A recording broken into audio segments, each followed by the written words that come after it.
Parcel parcel parcel কে কে নেবে parcel আমার কাছে চলে আসো। সো আজকে একটা না দুটো পার্সেল চলে আসছে, একটা আমার আর একটা আমার মায়ের। তো আমি খুব এক্সাইটেড যে দেখব কেমন জিনিসটা চলে আসছে। তো মা দিদাবাড়ি যাওয়ার জন্য এই শাড়িটা অর্ডার দিয়েছিল, তো একদিন লেট চলে আসছে, তার জন্য মা না নিয়েই চলে গেছে। তো এসে পড়বে, কিন্তু আশা ছিল যে পড়ে যাবে দিদাবাড়ি, কিন্তু হইল না। তো এসে কোনো অনুষ্ঠানে বা কিছুতে পরবে, কারণ এখন গরম করছে। আর গরমের দিনে এই সব শাড়ি পরতে ভালোই লাগে, অনেক সফট শাড়িটা আছে। তো আমি এখন আনবক্সিং করব, ইচ্ছে ছিল মার হাতে আনবক্সিং করব যেহেতু মার শাড়ি, কিন্তু বাড়িতে নেই। মনটা একদম কুটকুট কুটকুট করছিল যে কখন খুলে দেখি কেমন আসবে। তো ফাইনালি আমি আর তর সইল না, খুলেই ফেললাম। মা কিন্তু আমাকে বলছিল যে আমি যতক্ষণ না আসবো শাড়িটা খুলবি না, কিন্তু খুলতে বাধ্য হলাম, কারণ যদি শাড়িটা কোনো ড্যামেজ থাকে তাহলে তো রিটার্ন করতে হবে।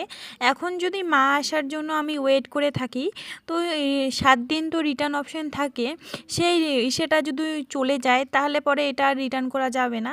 তাই ভাবলাম আমি খুলে দেখি, তারপর পরে না হয় মাকে বলবো সেরকম করে। তো এখন খুলে দেখলাম, তো মোটামুটি ঠিকই আছে, অনেকটা সফট।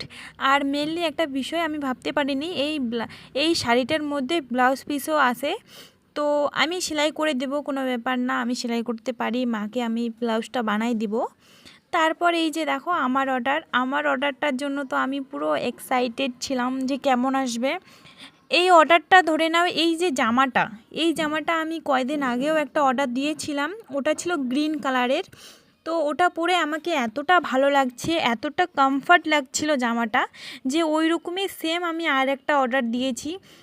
মাঝে মাঝে হয় না এমন জামা পছন্দ হয় যে ওটা বারবার পরতে ইচ্ছে করে, সেই রকম ব্যাপার। আমার এটা জামা পছন্দ হয়েছে।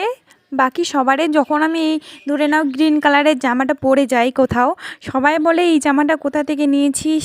যদি বলি মিশো থেকে, তাহলে বলে আমাকে একটু লিঙ্কটা শেয়ার করে দিস, তো আমিও নেব।